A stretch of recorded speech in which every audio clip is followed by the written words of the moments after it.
2018, powered by Channel 9. I'm Christina Warren, and it is the end of the third day, but we have a lot still of content to cover. We've still got some sessions streaming.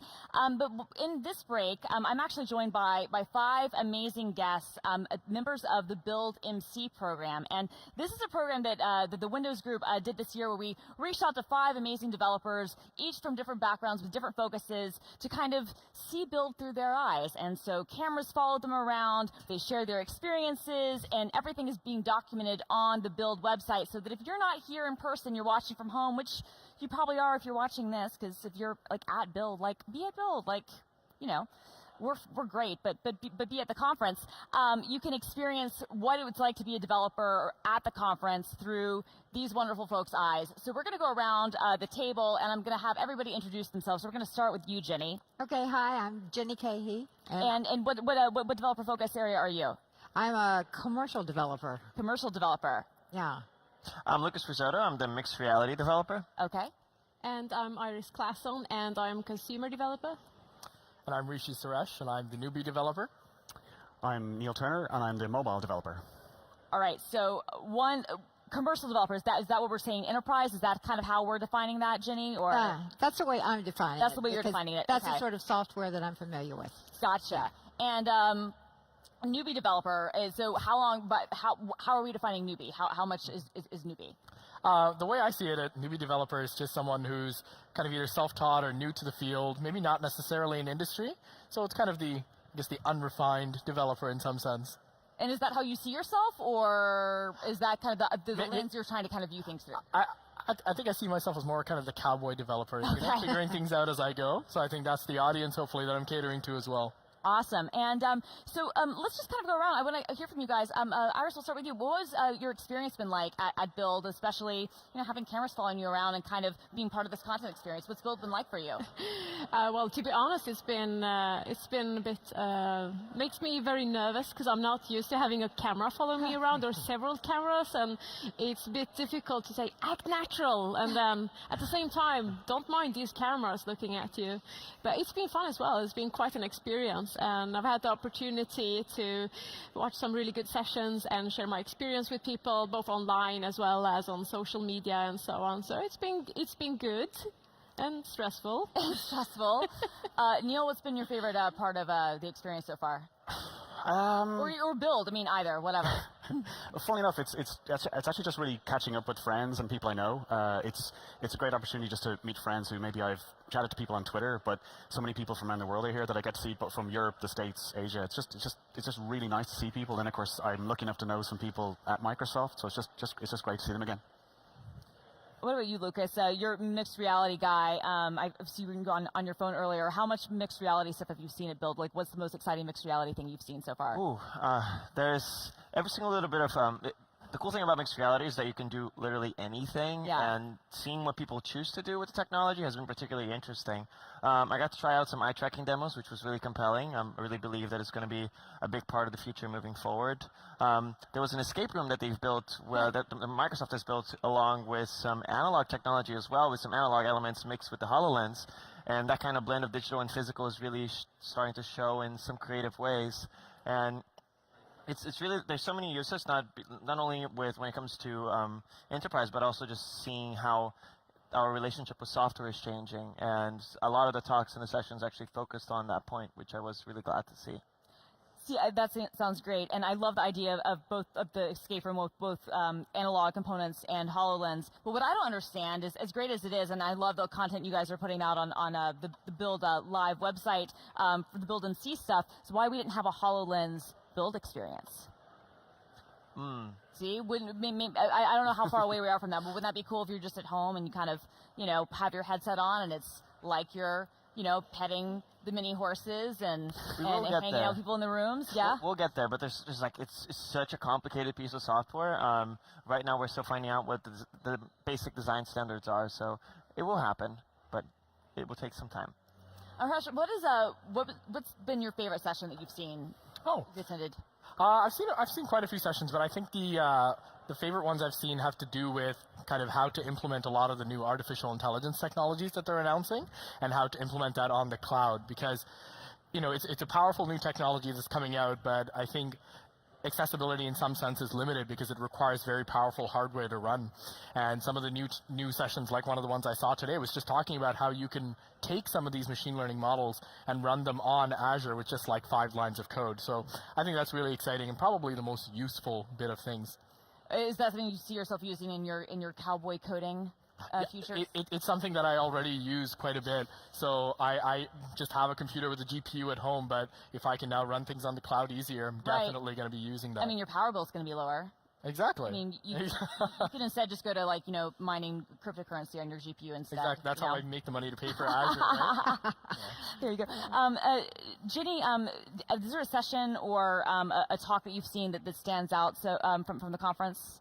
Well, it probably wouldn't be fair to my friends who are PMs in the program to single out only one. But yeah, we'll give us several. We've got time. Well, I would say that the common theme with my favorite sessions were devoted around how I'm going to take old code that I already have and move it forward.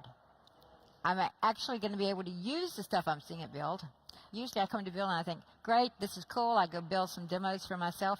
And then my corporate customers are on an older version of Windows. Right. But they're now moving to Windows 10 in large numbers.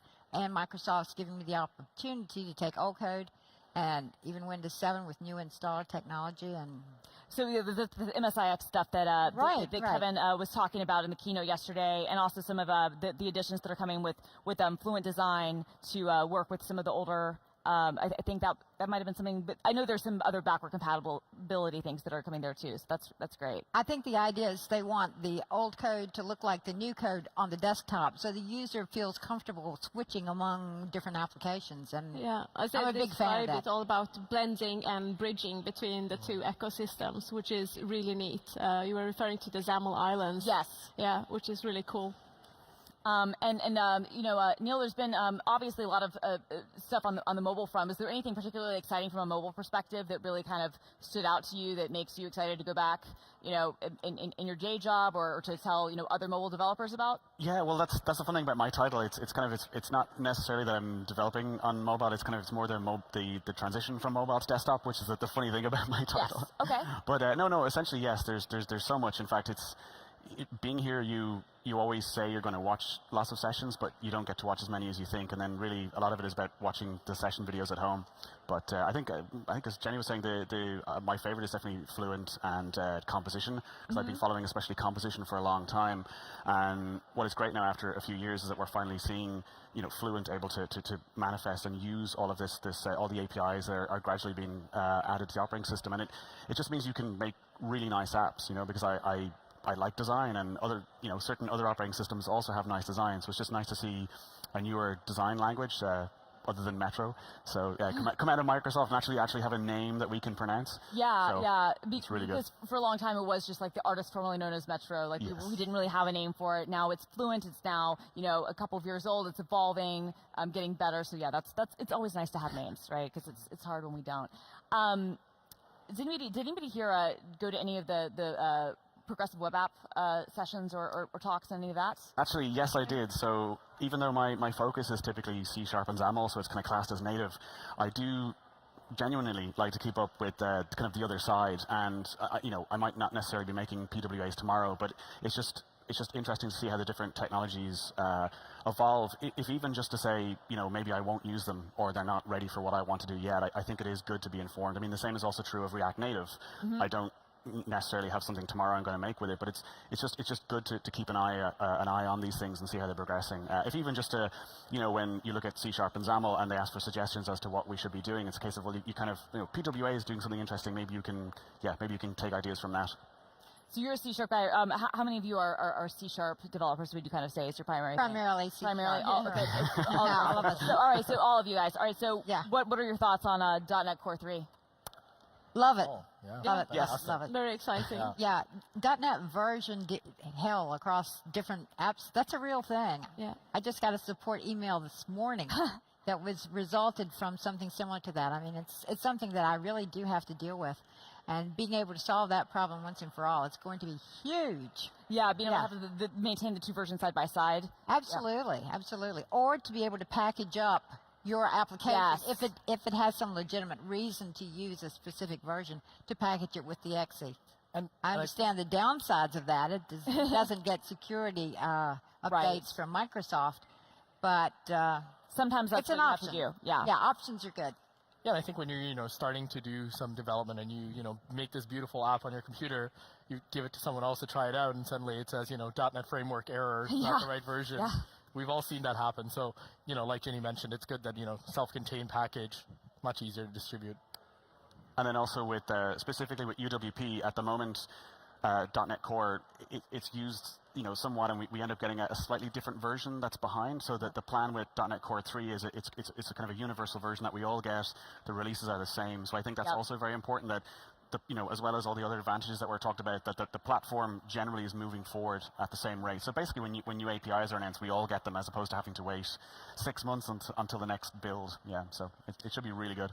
And even having like the UWP and desktop support, I think for some of that the desktop package support, I think it seems like that's a big deal too. Exactly. Although we've already heard a few times, people seem to think that means that the apps will run on different platforms, but that's not the case. So the desktop packages mean Windows only. Right. Yeah, but it's really good. Everything kind of being uniform, and I think it's with .NET Core and .NET Standard, it's been something that's been talked about for a long time in terms of unifying everything, having it under the kind of the one banner of .NET Core, and it's really good to see that's quite near now. It's not something going back a couple of years, it was quite a way away, but just having .NET Core 3 kind of unify most things will be really good.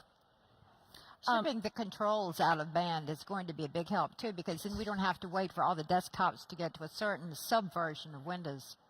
It's really going to help move the applications forward to look more modern, and I think it's going to become a virtuous cycle as users are able to tactily and visually see the advantages of moving to a modern operating system. They already have modern hardware. Right. My customers are buying Surfaces like crazy. They just love the hardware, and then they go and put an old application on that's built with WinForms, and it looks, dorky. Yeah. So this is going to help. Yeah, I mean, that's one of the nice things in having kind of the high resolution support, high density support, and making things look better. And like you said, I mean, I think maybe making customers feel, oh, I'm already using this, it's not as scary to go through the process of modernizing what I might already have. It's worth, maybe some of the time, and it's always hard to sometimes move things forward, but it's worth that because the end result will be good. Or even not modernizing. Yeah. I mean, it's good to have the option to leave things the same. Yeah, absolutely. If they're tested, but also the ability to take advantage of hardware that gives them new opportunities. I attended a session today on inking. I had never really considered inking for corporate customers, and it gave me a new way of looking at, especially on a tablet, it makes a lot of sense to have a stylus or pen. No, especially I think when inking, it can get so much better when we talk about some of the AI things we were talking about. When you think about the possibilities of that, what do you guys think about some of the Windows ML kind of announcements and things from that nature?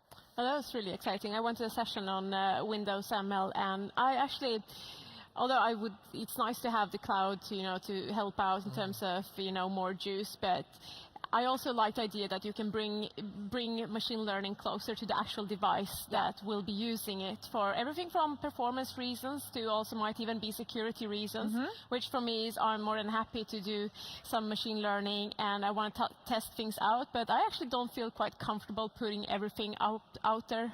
So I like running it locally, and it's really exciting. And the .NET ML stuff is also very exciting. One note on inking. One problem we have with mixed reality right now is that keyboards don't translate very well, especially for interactions with controllers. Right. I am particularly interested to see whether those features are going to be pushed forward in such a way that we can actually write on forms using controllers and actually bring handwriting to mixed reality in an interesting new way. No, that is an interesting idea because obviously I think with the power of some of the cameras and some of those sensors, you could capture, the stroke kind of the same way and convert things theoretically, or do some other things, or even if it wasn't handwriting per se, other kind of symbols or gestures to kind of help things could be really good. And it's interesting because even like this simple act of logging in or filling a form is very taxing and slow in mixed reality at the moment, and something like that would fix it. So obviously Lucas has a lot of experience with mixed reality stuff. How many of you have used HoloLens, and did you get a chance to play with the HoloLens at all during builds? Yep. Yeah. And what are kind of your general thoughts on that? Oh, I thought it was a really cool experience, actually, because, like Lucas already mentioned, the puzzle this morning. So we did that puzzle together, and that was really interesting. I think the biggest application of technology like that is you get to kind of blur the boundaries between the informational world that we have right now and the real world. It's quite separate with screens and reality, right? And I think with something like HoloLens, you start to blur those boundaries a bit, and you start pulling in information from out there and projecting it onto the real world. So I think that opens up a lot of applications that we don't even really know yet. So we'll see in a few years probably what those applications are. The hardware is going to make a big difference too, like the hard hat HoloLens. Yes. I mean, all of a That's so sudden cool. that's looking like maybe something that an enterprise could use. Mm-hmm. I'm still struggling to find an excuse, quite frankly, to get a HoloLens and use it for business. But that makes it look like a business device, and that's important. Yeah, no, definitely. I mean, in the booths, there was in the expo hall, there was a kind of a farming station focusing on agriculture and things like that, and you can see how obviously IoT really plays a huge role in that, but you can also even foresee a role where HoloLens and mixed reality could help in areas where it might be useful to say, okay, this is the age of this soil, or this is, how long this has been here based on its location, without having to pull out a sheet just to have it kind of, sitting on top of something. Yeah. Or if you're in a hazardous environment. Yes. Yeah. That's not uncommon. We've even seen some, like one of the demos that just came to mind was this medical demo that I got to see, and it was basically overlaying kind of internal anatomy onto a mannequin, so that you're looking at a mannequin, but you're seeing all the anatomy and everything internally, and then they had an ultrasound probe that you could use and see what slices you're actually seeing of part of the human body. And, that I think that's kind of a huge step for something like medical education, because, traditionally when we learn anatomy, it's 2D images in textbooks, right? And you have to do a lot of thinking to try to translate that to 3D. So if you see it in 3D right in front of you, that just solidifies the learning a lot better in your head. You see not only in 3D, or you're having to rely on cadavers, and this is obviously a different kind of scenario where it can layer other things on top of it and then show you that context. So it's not just you see it, but you can kind of understand it can even exactly. be animated, right? Exactly. And I think that's the real part, is that, you see the heart as something that's static in pictures, but it's beating. So I take it that most of you have been at Build before. Is this anyone's first Build conference? Your first Build conference. So that's why you're the newbie and the cowboy. I want to ask, okay, so you excluded, we'll come back to you in a second. For the rest of you, how different is it being here as a Build MC versus kind of being here as a regular attendee? Like, what do you feel like a sense of, is there pressure to try to, project the best kind of experience and kind of show things off the right way? Has it been more fun? Like what's the difference being here as a non-MC developer and here as an MC? There's an interesting sense of responsibility. That was the word I was looking for. Yeah. Thank you. Yeah, we need to literally handpick the information that we feel like it's worthwhile for everyone to know, and actually molds the conversation, especially in the case of mixed reality. Like, there's so much happening. We have to find, what are the key important points? What are the things that we really want the industry to learn? So we kind of need to make calls for the entire industry. And as just like a single person, it's actually a big deal. So for you, this is your first Build, and then you're here in this role. Has there been anything about this experience that has surprised you that maybe you were not expecting coming into it? I think it's just the experience itself, actually. Like when you, because I've seen Build events online before, right? Yeah. Like I've seen keynotes, I've seen videos, and it's interesting. You're learning things from when you're watching the video online, but I think it's just the atmosphere and the people and the connections you can make by being here in person. I think that's pretty unparalleled compared to the online experience. So hopefully through the videos and, kind of the first-person views that we were able to give online, other people get a sense of that experience too. Yeah, no, I think that's one of the best parts about this program, is that it does kind of give people a lens of what it's like. Because you're exactly right, and Neil was mentioning that earlier too. It's great to kind of meet up with people that you see from all over the world that you might only see when you come to a conference. I mean, I know I have like my conference buddies that I see, maybe once every other year, maybe every year, but I always know I'm going to see this person, at WWDC, or this person at Build, or this person, at another place. And I think it's great to be able to kind of capture that we've been capturing that experience, that you guys have been capturing that experience and sharing it with everyone else. Yeah. And also as well, I think a small point is that when you have discussions with, especially some of the people on the exhibition floor, some of the Microsoft employees about different parts of Windows, they can sometimes be kind of more frank about things, or you can ask the background things, because there are things that you can't say publicly. But if you have a kind of a private conversation about things, and that helps, because depending on what you're working on, or again where you think things are going based on the public messaging, and you can kind of ask, and it's just very helpful in lots of ways to be here and to be able to talk to people directly. Yeah, Iris, you were going to say something. Yeah, I was going to say, I think although we did capture some of the social interaction, I think one part that's very difficult to get out there to people watching online is all the more, not private conversations, but all the conversations you have with people that you see maybe for the first time and you've talked online for ages, or people, Microsoft team members working on products that you really like and so on. I don't think we got all of those conversations, and that's for me what's most valuable with the conference, and why I go to any conference, and in particularly this one, because I get to meet a lot of friends that have become close friends with time, and that's always very difficult to get across. It's a very important part of the conference. Definitely. I mean, there's only so much we can translate virtually. There's something about the shared experience, and like you were saying, when you can have kind of a candid conversation with someone and maybe get more insight about why something is working a certain way, that's really valuable. But I think if you can even capture and just that we're showing that those things exist, maybe that gives people more of an incentive to say, maybe next year I'll be able to go, or if not, build another conference that's maybe closer to my area or something, so I can experience that. What would you guys kind of recommend for people who are attending a conference like Build for the first time? Like, Ginny, what advice would you give someone before they attend? Like, let's fast forward, we're going to be in, we assume May of 2019, I have no idea, and we're preparing for the next Build. What advice would you give to someone who hasn't been before, but is preparing to attend? Well, I think the first thing is to look at the session catalog and see what looks like interesting topics, and then try to juggle the schedule so you can see as many as possible.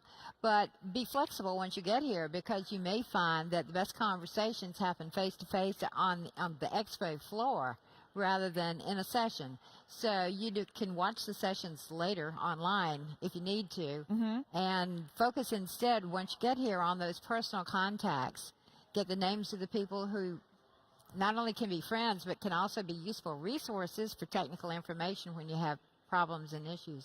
And I would also recommend anybody who's coming as a first-time attendee to look at opportunities to contribute to open source, because that's a great way to take the Build experience home with you afterwards. Once you take that same community, you've got, some of those faces, you can recognize them on GitHub and remember you met them at Build. That's great, and that's always a great reminder for open source. I think it's an amazing thing that any developer can contribute to, meet so many people, and just makes everything better. So, does anybody else have any kind of advice you would give a first-time attendee?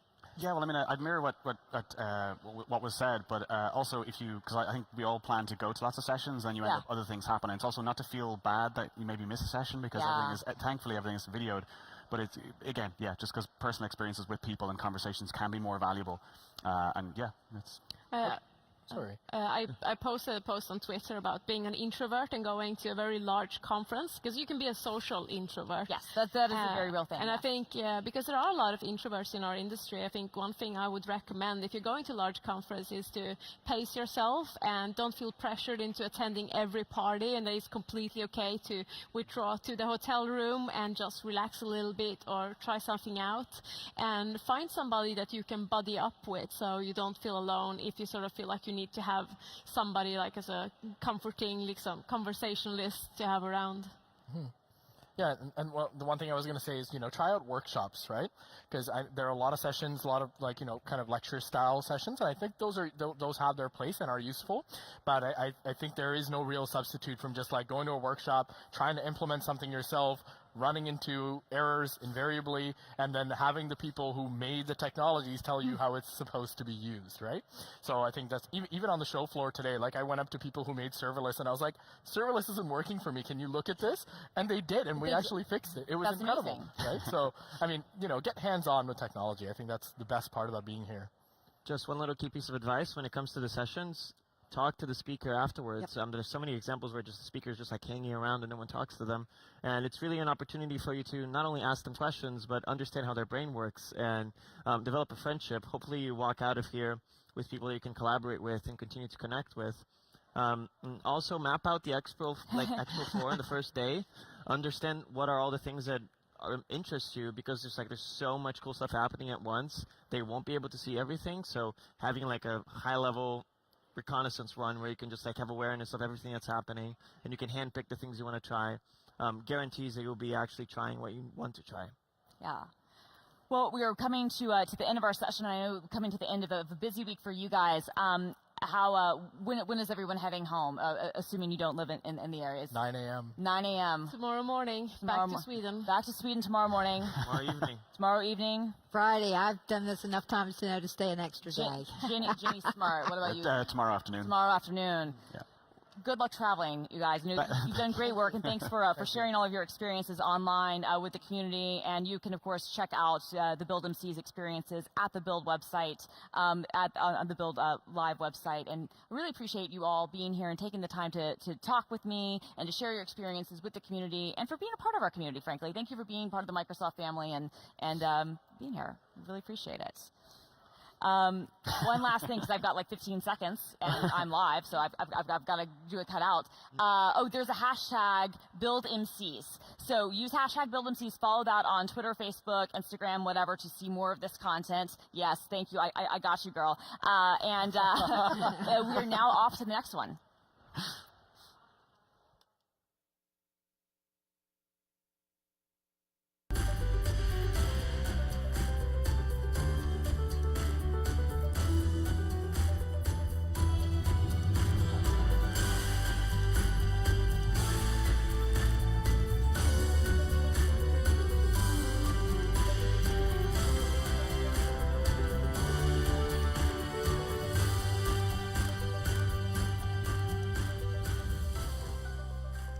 Is the audio working? Yes, perfect. Welcome to our talk on Entity Framework Core. My name is Diego